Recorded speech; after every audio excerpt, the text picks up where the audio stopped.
get ready to sell it. But wait a minute, where are we going to go? And how much is that going to cost us? I know your strategy is don't sell it. Right. Buy the next one and don't sell this one. That is not my strategy. Exactly, yes. At least, especially in this situation. And so maybe we can discuss that real quick. So part of the reason why I like selling and buying in this particular scenario is that you sort of swap at the market. Right. Whereas if I go out and I buy another house and I don't cash in, and then the market takes a hit and I get to a point where I have to sell, now I could lose on both investments. So that's why I do like most people making the exchange when the market is high. Even if you feel like you're buying high, at least you get to pocket some profits or roll them into potentially, another investment at this market rate. Right. And I think that there's no perfect scenario since every situation is unique. If you're moving from Valley Center to Carlsbad versus Carlsbad to Valley Center, it's a totally different situation. Since San Diego is filled with a bunch of local markets, the market that you're moving to and from will impact the scenario. I always advise many of my clients, and in my opinion, there are two new major demographics of buyers now. One is this buyer, the buyer that is in the market, somehow got in the market in the last 10, 15, 20 years, has equity. And now all of a sudden is deciding, hey, I've got a significant amount of equity. I know that the values are, the price points are higher. I'm not sure I want to go through another cycle now, again, as we went through before. So if I'm going to make a move, I'm going to make it now. That's demographic number one. Demographic number two is the assisted buyer, or the buyer that wants to jump into this market, doesn't have the down payment and mom and dad help, or gets some kind of gift or loan. But I always encourage everybody to at least look at the variety of options. And maybe an option is keeping the property, renting it out, and purchasing the other property independently, or borrowing against the first house. Again, I'm not a huge fan of over-leveraging, and it's got to be a conservative choice, but looking at how can we make the two transactions, instead of one concurrent transaction, do them independently. Because the problem when they're one concurrent transaction is that you're stuck. Here's what I mean. Let's say I'm selling a house, and we put the property in escrow, and lo and behold, you have a property that I want to buy, and I've come to you and I've said, hey, look, here's the deal. I want to buy your place, but I need to sell this place. And we're in escrow.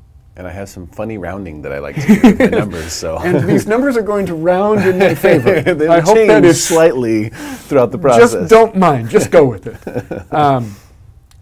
The problem becomes, what if my buyer renegotiates with me and says, hey, I want a $10,000 price reduction. Based on what? Based on I don't know, the market change. Based on it needs new electrical outlets. Now I run into a situation where not only am I risking my transaction, but I'm risking our transaction as well, over $10,000. Same way, what if you and I have an issue and I discover that it needs a new roof? Why do I have to be the issue? Just saying, what if we have to work through some stuff? And we'll do it like men, like they used to do things.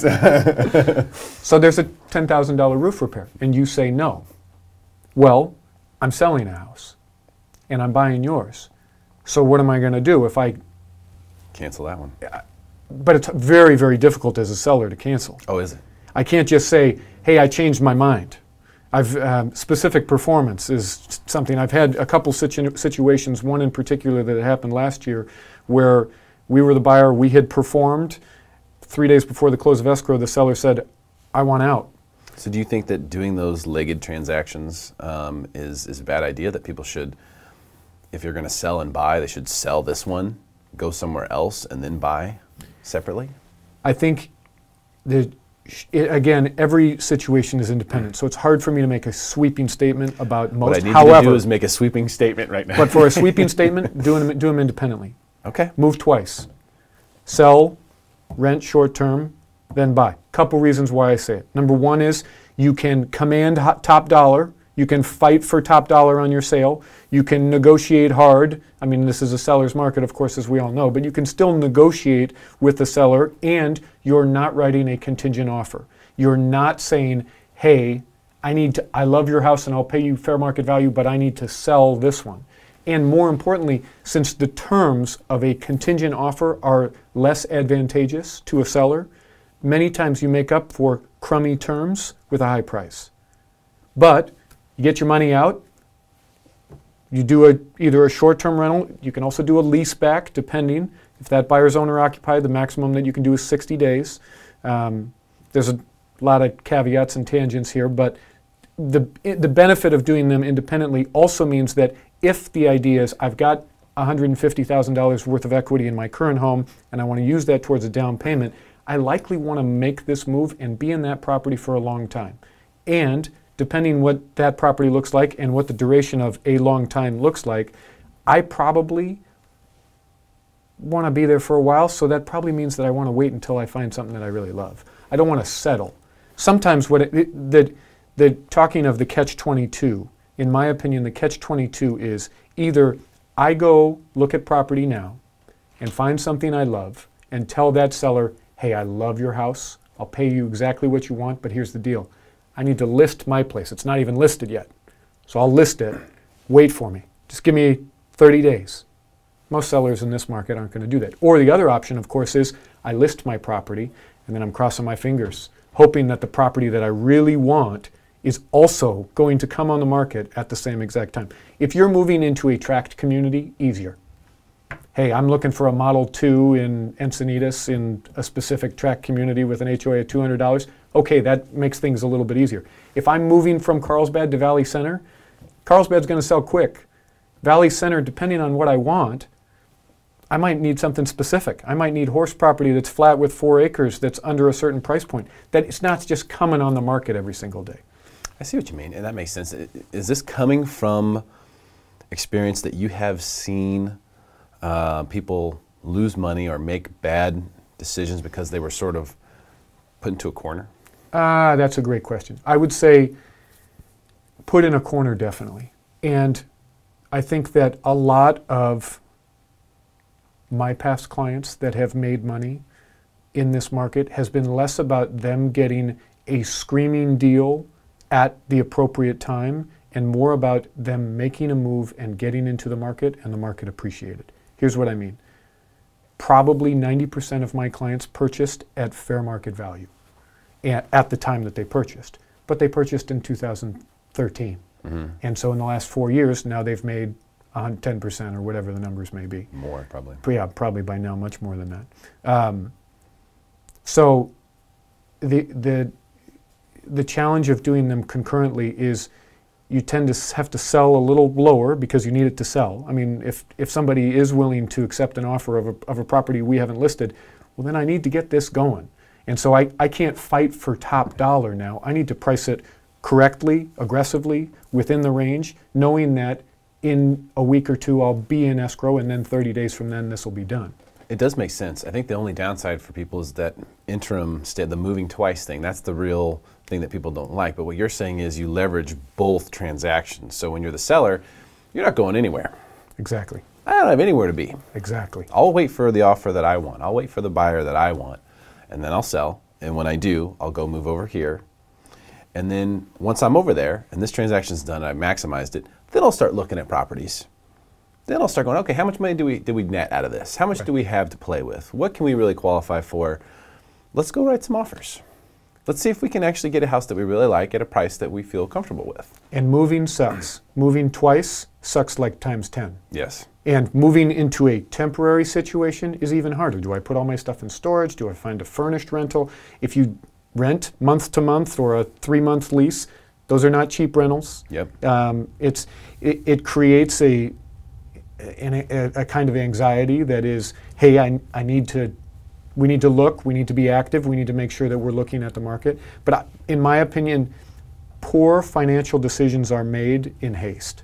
And if you end up doing one of those transactions in haste, you're more likely to overlook something or to make a bad decision just because you need a roof over your head. Yeah. And we're talking about hundreds of thousands of dollars.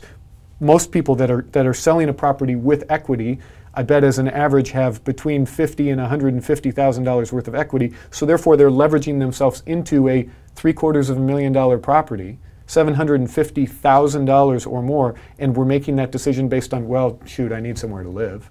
That's crazy. You know, it's funny that you mentioned this. Hey, would you do me a favor and go grab my phone for me? I'm going to look up something, too, that we're going to talk about in a second. And we are going to arm wrestle, right, at the end of this? Good thing I've been doing. Just to kind of see who's got what here. Is I do remember someone who got a great buy. And I remember being like, you bought that for what? It was actually a real estate agent who bought it. And she bought this place. I was like, how did you buy it so well in this marketplace? And she's like, oh, the guy had already bought a place. He was already in escrow, and he was closing, and he really needed to sell. He just needed the money out. It was less about exactly what he needed in terms of a price, and more about, I need speed. Yes. So that's what you're talking about. That's what you want to avoid. You want to avoid that. Yeah, so a guy who basically gave away a place. Now, it wasn't in tip-top, like, perfect condition or anything like that. Yeah. It needed some TLC, but nothing major. It didn't need walls or even flooring or even, like, really anything major. Right. But it did need to be painted. It needed to be loved on and stuff like that, because this guy had, you know, he was in escrow in his new place, and it was closing, but he needed the funds from the sale. And to which I would say, think about the demographics of people that are in situations where they feel like, screw it, get me out of the property, I just want to be done with it and get the proceeds out. What are those demographics? Those demographics are, mom and dad have died, there's 4 siblings, the property's out in Kentucky, it's probate, we don't even care about the property. Mr. Realtor, Mrs. Realtor, get me the money, I don't care. Divorce, I do not want to live in the same house as you anymore. I am not. Why are you looking into my soul while you say this? Like, is there something we need to share? Did you need to get something off your chest? I'm working through it. We are going to arm wrestle in a minute, so just save it up. Same thing. Yeah. They're interested in, I want to buy my freedom. I will cut ties. Yes, it will screw me short term, but it gets me out of the property. I mean, there are several, and one of those other demographics is, I've already bought something else. I don't want to carry 2 mortgages. This property's now vacant. Or I can't. Or I physically cannot do it. Can't be or done. A lender won't approve me for my dream house if I held on to this property. And you know what? I have, in market value, I have $150,000 worth of equity. Fine, I'll take 95. Yeah, that's, I think, what happened with this one. Yeah. Most smoking deal I've seen in the past couple years on a place. Yeah. An amazing look in Little Italy. In an amazing location. Yeah, probably wasn't on the market. Probably, I mean. There are a few things, yes. Yes. There are a few things that went wrong in that regard. But mostly, and I'm not going to get into the whole good agent, bad agent thing, but that's a whole other conversation. But that definitely was a factor in the situation. Right. And you see where, I believe you, I get it.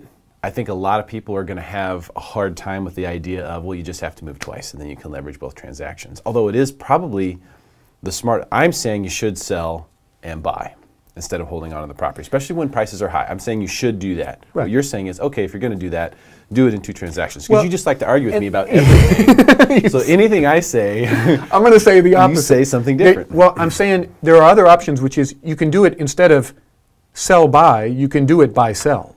What I mean is, you can do, if you can afford a HELOC, which is a home equity line of credit, you can borrow against the equity that you have in your current property. Now, a lender is going to look at debt-to-income ratios, and they're going to count that HELOC, that loan that you've taken out against the home, as debt. So it may affect your qualifications on the purchase. But then if I have $150,000 of equity and I'm able to get $75,000 in a home equity line of credit, maybe $75,000 at 3.2% for the first 4 months or whatever it is that they advertise, maybe that's enough to get me in the property, purchase it independent, because now I've got a property to stay in, and then as soon as I close escrow, then I go back, Steve Ploetz, vacant, staged. Hey, ready to go. Well, a lot of people can't qualify for 2. I agree. I agree. That's the majority of people. That is the majority of people. But to which I would recommend, if you're in the situation and you've got equity, look at your options. What is the market rent of the property? Yes, there's a headache in renting the property out. And hiring a property manager if you don't do it yourself. Headache. But maybe the financials make sense. What does it look like with a HELOC? What does it look like with me selling the property and moving twice? You know, what's crazy right now, and I don't know if this is new, and I want to talk about some of the guideline changes and some of the things that are happening in the lending space in just a second as you brought that up. But some of these vacation rental management companies are actually guaranteeing people a certain amount of money. That's crazy. So I know a buddy who has a 2-unit in Pacific Beach, and it's a beautiful place. It's probably worth, you know, almost $2 million, let's say. But they guaranteed him 10 grand a month in vacation rental. Guaranteed him. Now he might get 20, but they guaranteed him. They said, we will personally write you the check for 10 grand if we can't rent it for at least that much, excluding our fees. Yeah. So another option might be not just renting it out, looking at market rent, but saying, hey, what if we hire a professional company to actually go and market this thing day by day? And the reason why I like that better isn't just because of the money, although the money is definitely greater, but also because when you do long-term rentals, people get hunkered down, they make messes, right. They have habits that are bad for the property. When you have people that are there for a week or 5 days or whatever, there's only so much damage they can do. Right. And then you have a crew that comes in and cleans up the place. So and I think it gives you a lot of freedom. I mean, as you've Yes. talked about, that there's going to, we don't know the catalyst to what is going to create the shift. And maybe the catalyst is going to be something as awful as Las Vegas or anything like that. And if there is that kind of catalyst and you are in a year lease with a tenant, you can't just say, hey, sorry, bud, I'm going to sell the property. Or you can, but now the lease conveys and it complicates things. Sure. And showing a property that is tenant occupied is not easy. But if you've got somebody on an Airbnb and you have them in there for 5 days and now all of a sudden they're out, it's easier to make the decision and go, you know what, I've thought about it, it's December, let's just sell it. Yeah. And so if you're going to rent, I think that's a really, if the property is vacation rentable, right. as many of them are not I now. agree. Yes. And, you know, I understand both sides of that coin. I really do. Yeah. I have no concern about taking business away from hotels. You know, that's certainly not a concern. But I do understand the whole neighbor issue and, you know, having people right. coming through and people are on vacation rentals, typically partying pretty good. They're doing something fun. Right. So they might make a little extra noise, not really care that much. Right, because they're not building a relationship with their neighbors. They're not. That's the downside. But for you as the property owner, there's so many upsides to it. And this particular company, I think it was Mission Sands Vacation Rentals or something like that. I can't remember exactly, but they guaranteed him 10 grand a month. So he was looking at it and he's going, shoot, I can only rent it for maybe $6,500, the 2 units combined, but they're guaranteeing me 10. Yeah. Guaranteeing. So if the numbers don't pencil out on the long-term rental, maybe look at the vacation rental. My takeaway would be analyze data. Look at data and analyze it. And if you don't feel comfortable analyzing data, have somebody analyze, have a realtor or a lender analyze data with you in order to get an idea of what are the actual options. And Excel spreadsheet. I mean, it's not, we got a lot of technology at our fingertips here. Look at what does it look like. And you're talking about Excel spreadsheets over here. So much technology. So much technology. I was just checking out Fannie Mae today, which looks like it's up a little bit again. That's my big one, Fannie Mae. Right. Now, the reason I brought that up, I want to check it out today, is just to make the content timely, but also because guideline loosening that's taking place right now. You and I have talked before about the frothiness potentially in the marketplace. For people, I really do believe, and I think we're even seeing a shift right at this moment, in this instant. The fourth quarter, I believe, is going to be slow. I do. I think it's going to be slow for inventory. I think it's going to be slow for transactions. I think sellers are going to have to come in. I think the bid and the ask are there's a little distance there, and there's inventory coming next year for sure. So they have all these new buyer programs coming out, sort of like, here we go again type thing. Have you seen some of the stuff that's out there? I spoke with a lender this morning. He said in the past, if you financed 4 properties, they would not allow you to pull equity out of one of, I think it's, he would know, but I think it's more than 4. If you have more than 4 financed properties, you cannot pull equity out of it. You can't refinance out of them to pull equity out. They've changed that. Yep. So now you can pull equity out. So now you can leverage on your leverage, so to speak. So I asked him, my very first question is, hey, every time guidelines loosen, do you get nervous? To which he said, it's not as bad as last time. It's a lot harder to get a loan now than it was then, but I know, as you say, every downturn is different. I never loved the idea of lending guidelines loosening, because there are benefits to it, but there are also repercussions to those benefits. And the reason why I'm in that same boat and always will be is because they're already loose. Like FHA financing is crazy. I mean, would you give an FHA loan to somebody if you were the backstop? If the 3.75% for somebody that has 3.5% down on a $500,000 property, and they're putting $15,000 in or whatever it may be. Yeah, would you loan that money out? Me personally? Yeah. No, I would not. No, you wouldn't, and nor would any other investor that exists out there. But I don't have the safety net of the government. Well, yes, I'm with you. The pseudo safety net. The pseudo safety net. But my point is that we already have loose lending. Right. It doesn't need to be. When it starts to get looser, it's crazy no matter what it is. In fact, people could argue that VA and FHA loans are crazy to begin with, just as is. It's crazy. It's not smart.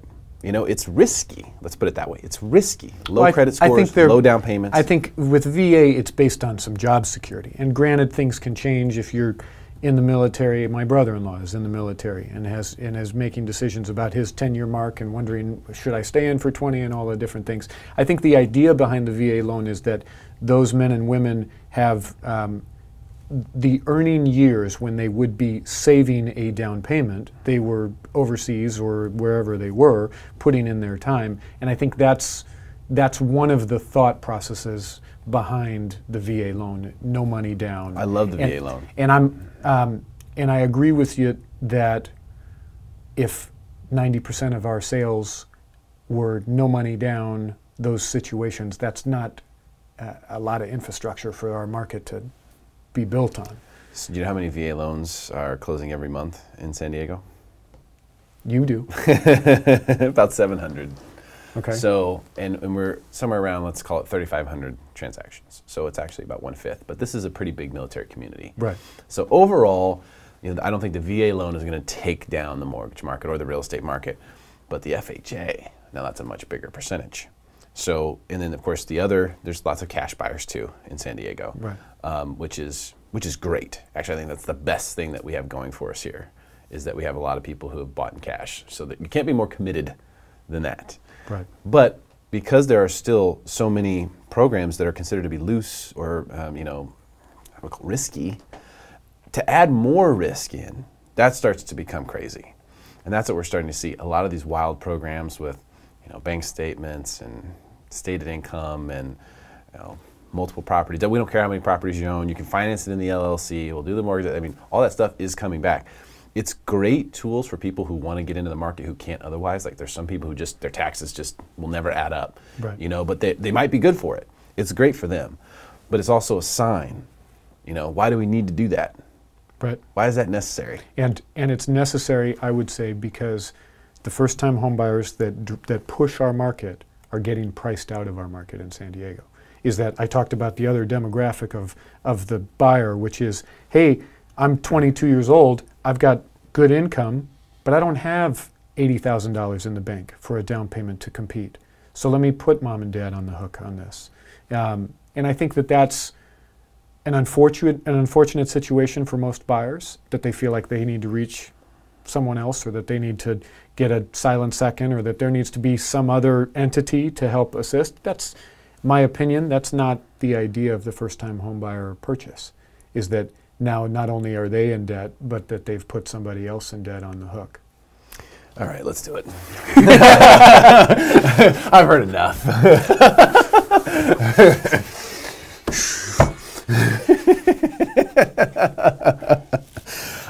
We could Indian leg wrestle. I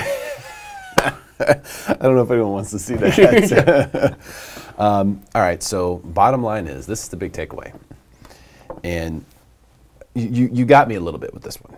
I do like this, because if the inconvenience of a move, you can factor out what your cost is for the inconvenience of the double move, and that can be something that's reasonable.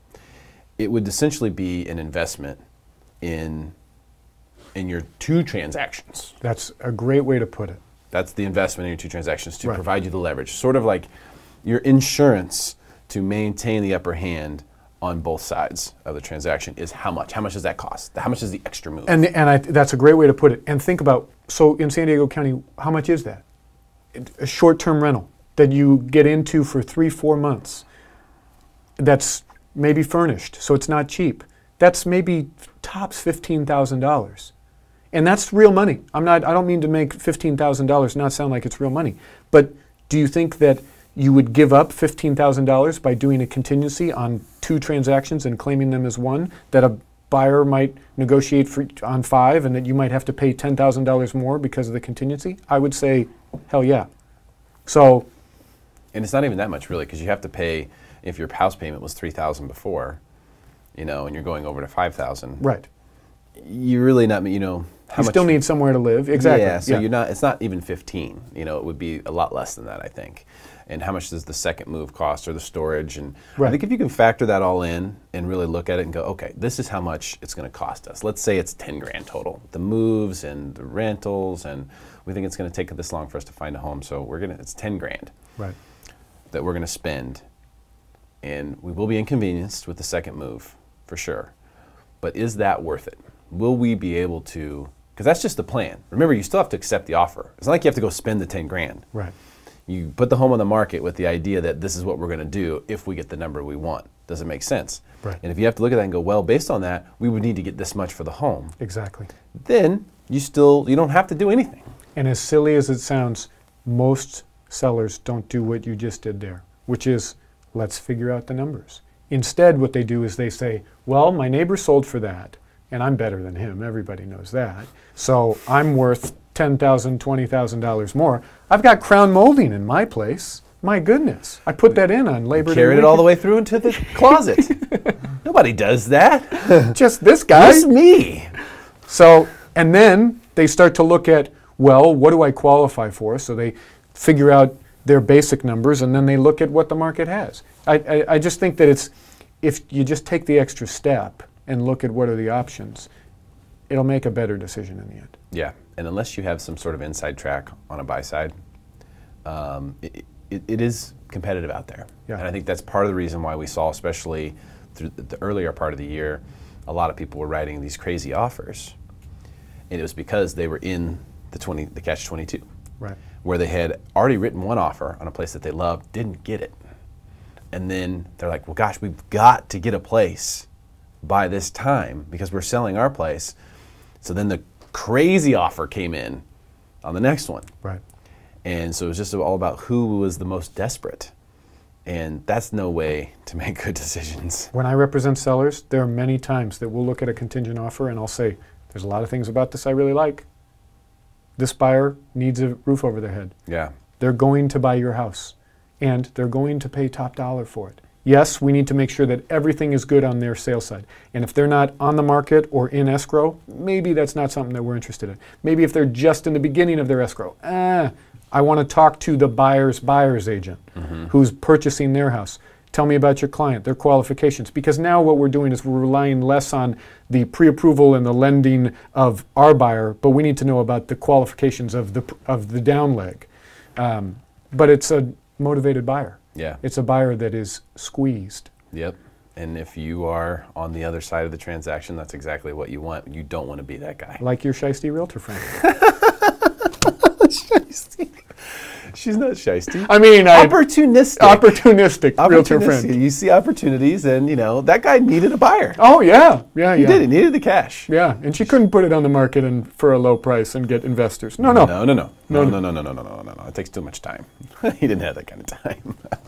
Steve, it's always great talking to you, man. Thanks for coming in today. Really appreciate it. Hey, thank you. Happy early birthday. Arm wrestle another time. All right. Off camera, that way. Since you're going to miss my birthday party, we'll do it off camera. I don't want people to see that.